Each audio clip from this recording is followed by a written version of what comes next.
Hello friend, स्वागत है आपका मेरे यूट्यूब चैनल फैक्ट विद प्रकाश में। आज हम देखने वाले हैं कुछ महत्वपूर्ण क्वेश्चन BCOC 132 के व्यावसायिक संगठन और प्रबंध का मोस्ट इम्पोर्टेंट क्वेश्चन जो लेकर के आए हैं, जो आपके एग्जाम में आ सकते हैं। आपने अगर हमारा पिछला वीडियो देखा होगा BEDSB 101 के, उसमें लगभग 8 क्वेश्चन एग्जाम में आए थे, 9 क्वेश्चन। उसमें से हमारा 7 क्वेश्चन हमारे ही वीडियो से आए थे, जो कि मैं केवल और केवल 3 वीडियो में 12 से 15 क्वेश्चन को कवर किया था। उसमें से ही 7 क्वेश्चन हमारा आ गया था और सभी भी देखे होंगे, उनका एग्ज़ाम अच्छा गया होगा। आशा करते हैं कि इस वीडियो को भी आप पूरा देखिएगा, और जब आप इस वीडियो को पूरा देखिएगा तो आपको समझ में भी आएगा किस प्रकार के क्वेश्चन आएंगे और क्या आंसर उसका लिखना होता है। चलिए वीडियो को स्टार्ट करते हैं। इस वीडियो में हम 5-6 क्वेश्चन लेकर के आए हैं। पहला क्वेश्चन हमने रखा है, निर्णय से आप क्या समझते हैं? निर्णय की वैज्ञानिक प्रक्रिया की विवेचना कीजिए। ये 5 + 15 यानी 20 मार्क्स का क्वेश्चन रहता है। बता देते हैं आपको कि इसमें 5 क्वेश्चन का आपको जवाब देना होगा। आपको 8 क्वेश्चन आएंगे, उसमें से 5 क्वेश्चन के जवाब देने होते हैं। सभी 20-20 मार्क्स के क्वेश्चन होते हैं। इसी प्रकार 2 भाग में बटे हुए क्वेश्चन होते हैं। चलिए इसका आंसर देखते हैं। प्रस्तावना में पहला प्रस्तावना देखते हैं। पहला क्वेश्चन का आंसर, प्रबंधन का मुख्य कार्य सही समय पर सही निर्णय लेना है। किसी भी संस्था की सफलता या असफलता उसके निर्णयों पर निर्भर करती है। यदि निर्णय सोच समझकर और वैज्ञानिक तरीके से लिए जाएं तो संस्था अपने उद्देश्यों को आसानी से प्राप्त कर सकती है। निर्णय का अर्थ क्या है? निर्णय वह प्रक्रिया है जिसके द्वारा उपलब्ध विभिन्न विकल्पों में से सबसे उपयुक्त विकल्प का चयन किया जाता है। George R. टेरी के अनुसार निर्णय 2 या 2 से अधिक विकल्पों में से किसी एक का चयन करना निर्णय कहलाता है। अर्थात जब किसी समस्या के कई समाधान हों तब उनमें से सर्वोत्तम समाधान चुनना ही निर्णय कहलाता है। अब निर्णय की विशेषताएं क्या हैं? पहला निर्णय एक बौद्धिक प्रक्रिया है, और दूसरा इसमें विभिन्न विकल्पों का चयन किया जाता है। तीसरा है, निर्णय भविष्य से संबंधित होता है। चौथा है, निर्णय का उद्देश्य लक्ष्य प्राप्त करना होता है। पांचवा है, प्रत्येक प्रबंधकीय कार्य में निर्णय आवश्यक है। अब निर्णय की वैज्ञानिक प्रक्रिया को देखते हैं।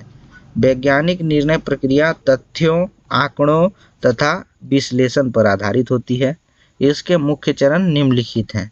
पहला है, समस्या की पहचान। सबसे पहले यह जानना आवश्यक है कि वास्तविक समस्याएं क्या है।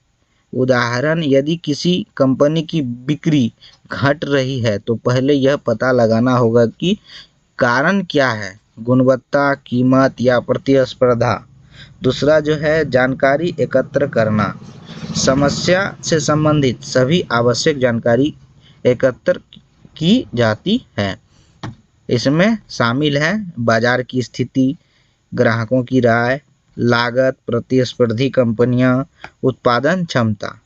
उद्देश्य निर्धारित करना। यह तय किया जाता है कि निर्णय से क्या प्राप्त करना है, जैसे लाभ बढ़ाना, लागत कम करना, ग्राहक संतुष्टि बढ़ाना। चौथा है, विकल्पों का निर्माण।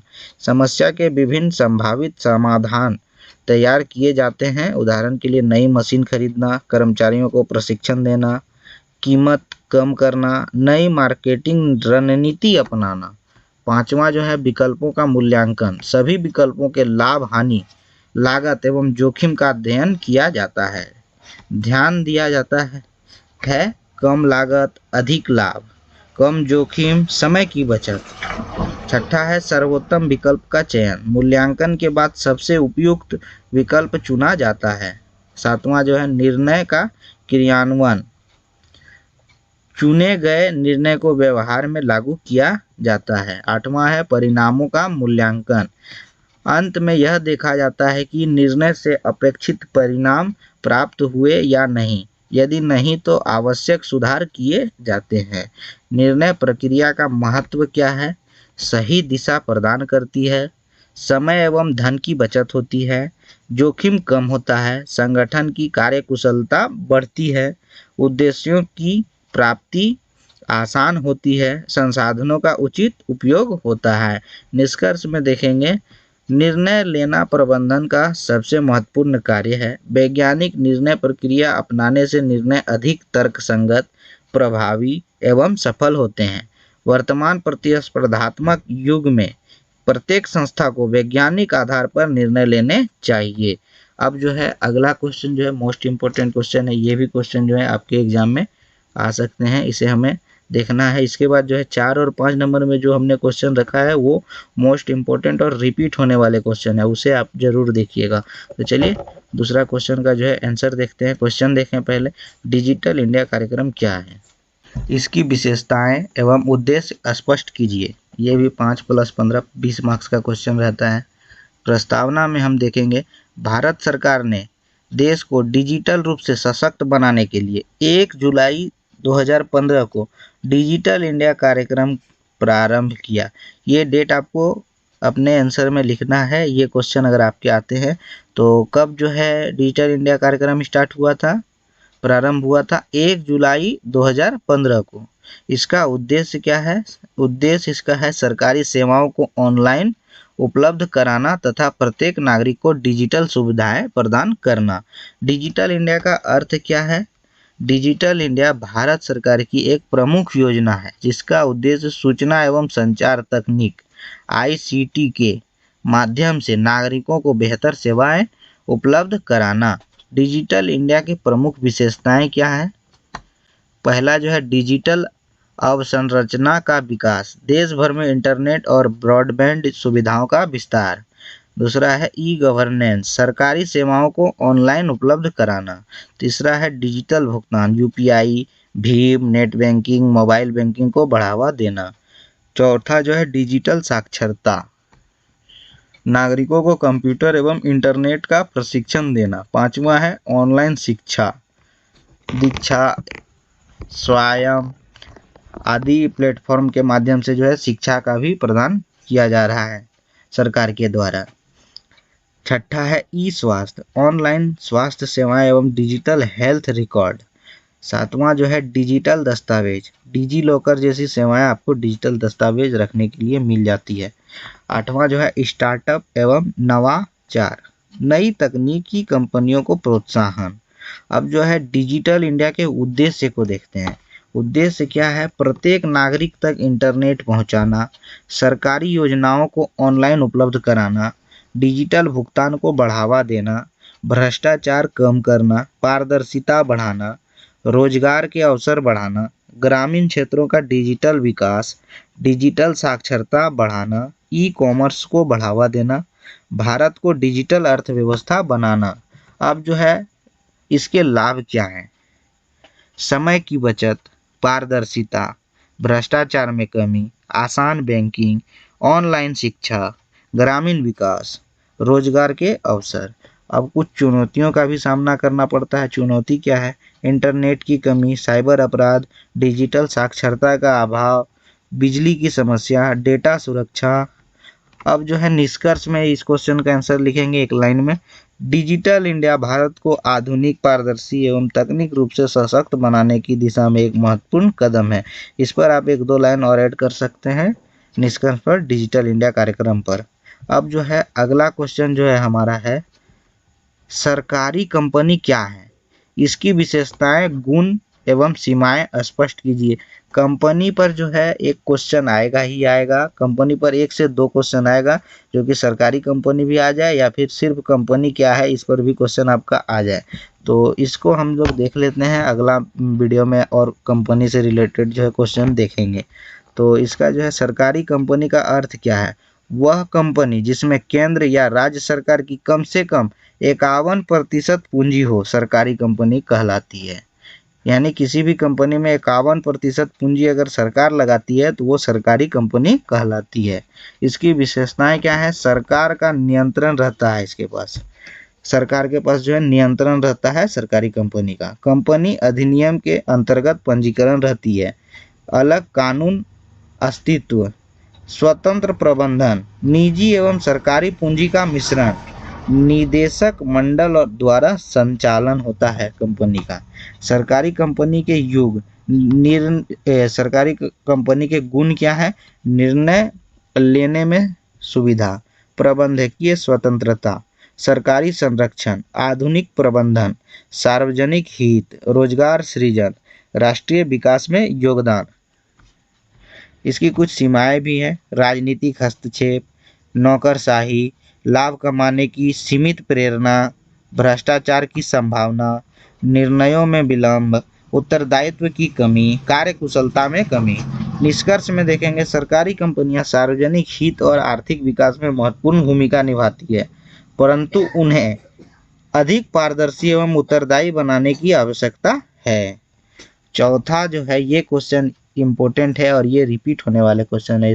मैं पहले भी बोला ये रिपीट होने वाले क्वेश्चन है और ये क्वेश्चन आ सकते हैं, इसे जो है पूरा देखना है। नियंत्रण से आप क्या समझते हैं? नियंत्रण के प्रमुख सिद्धांतों का वर्णन कीजिए।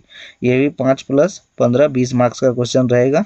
नियंत्रण का अर्थ क्या है? नियंत्रण, कंट्रोल, वह प्रक्रिया है जिसमें वास्तविक कार्यों की तुलना निर्धारित मानकों से की जाती है तथा आवश्यक सुधारात्मक कार्रवाई की जाती है। नियंत्रण का अर्थ समझ गए कि क्या है? नियंत्रण वह प्रक्रिया है जिसमें वास्तविक कार्यों की तुलना निर्धारित मानकों से की जाती है तथा आवश्यक सुधारात्मक कार्रवाई की जाती है। अब जो है नियंत्रण के प्रमुख सिद्धांत को देखते हैं। उद्देश्य का सिद्धांत, दक्षता का सिद्धांत, उत्तरदायित्व का सिद्धांत, अपवाद का सिद्धांत, लचीलापन, समयबद्धता, भविष्य उन्मुखता, प्रत्यक्ष नियंत्रण, आर्थिकता, सुधारात्मक कार्यवाही, उपयुक्त मानक, निरंतरता। अब जो है नियंत्रण का महत्व को देखते हैं। कार्य में सुधार, संसाधनों का सही उपयोग, लागत में कमी, अनुशासन, उद्देश्यों की प्राप्ति, कर्मचारियों की कार्य क्षमता में वृद्धि। निष्कर्ष में जो है लिखेंगे, नियंत्रण प्रबंधन का अंतिम लेकिन अत्यंत महत्वपूर्ण कार्य है। यह सुनिश्चित करता है कि संगठन निर्धारित उद्देश्यों के अनुसार कार्य कर रहा है। पांचवा जो है इम्पोर्टेंट क्वेश्चन, उत्पाद जीवन चक्र की अवधारणा का वर्णन कीजिए तथा इसके विभिन्न चरणों को समझाइए। 10+10 20 मार्क्स का क्वेश्चन है। प्रस्तावना में, उत्पाद बाजार में आने से लेकर समाप्त होने तक विभिन्न अवस्थाओं से गुजरता है। इन अवस्थाओं को उत्पाद जीवन चक्र कहा जाता है। उत्पाद जीवन चक्र किसे कहता है? कोई भी उत्पाद जो है बाजार में आने से लेकर के समाप्त होने तक विभिन्न अवस्थाओं से जो गुजरती है उसे जो है उत्पाद जीवन चक्र कहा जाता है। उत्पाद जीवन चक्र की अवधारणा क्या है? उत्पाद जीवन चक्र वह प्रक्रिया है जिसमें किसी उत्पाद का परिचय, विकास, परिपक्वता तथा अवनति तक का संपूर्ण जीवन शामिल होता है। अब जो है उत्पाद जीवन चक्र के चरण क्या है? पहला है परिचय। नया उत्पाद बाजार में आता है, बिक्री कम होती है, विज्ञापन पर अधिक खर्च होता है, लाभ कम या फिर शून्य होता है।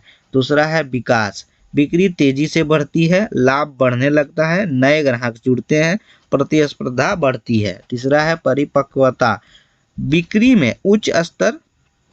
अपने उच्च स्तर तक पहुंचती है, बाजार संतृप्त होने लगता है, प्रतिस्पर्धा अत्यधिक होती है, कीमतों में कमी की संभावना रहती है। चौथा है अवनति, बिक्री घटने लगती है, लाभ कम हो जाता है, नई तकनीक पुराने उत्पाद का स्थान ले लेती है, कई कंपनियां उत्पादन बंद कर देती है।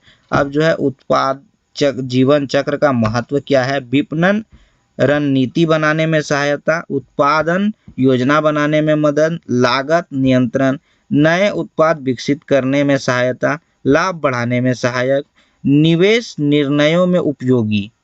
अब जो है निष्कर्ष में देखते हैं, उत्पाद जीवन चक्र की जानकारी किसी भी व्यवसाय के लिए अत्यंत आवश्यक है। इसके आधार पर कंपनी उचित विपणन, उत्पादन एवं मूल्य निर्धारण की रणनीति बनाकर अपने उत्पाद को अधिक समय तक सफल बना सकती है। तो यहाँ पर जो है हमने 5 क्वेश्चन को देखा जो मोस्ट इम्पोर्टेंट और रिपीट होने वाले क्वेश्चन थे हमारे, इसे जो है देख लिया है हमने। आगे जो है हमारा इसी टॉपिक पर जो है 2 से 3 वीडियो और आने वाला है, क्योंकि हमें 5 क्वेश्चन का आंसर देना होता है। अगर हम 15 से 18 क्वेश्चन को नहीं देखें, 15 क्वेश्चन को लगभग नहीं देखें, तब तक जो है हमारा उसमें से 5 क्वेश्चन आएगा नहीं। जब हम 12 से 15 क्वेश्चन को देख लेंगे तो उसी से हमारा जो है 5 क्वेश्चन आना ही आना है।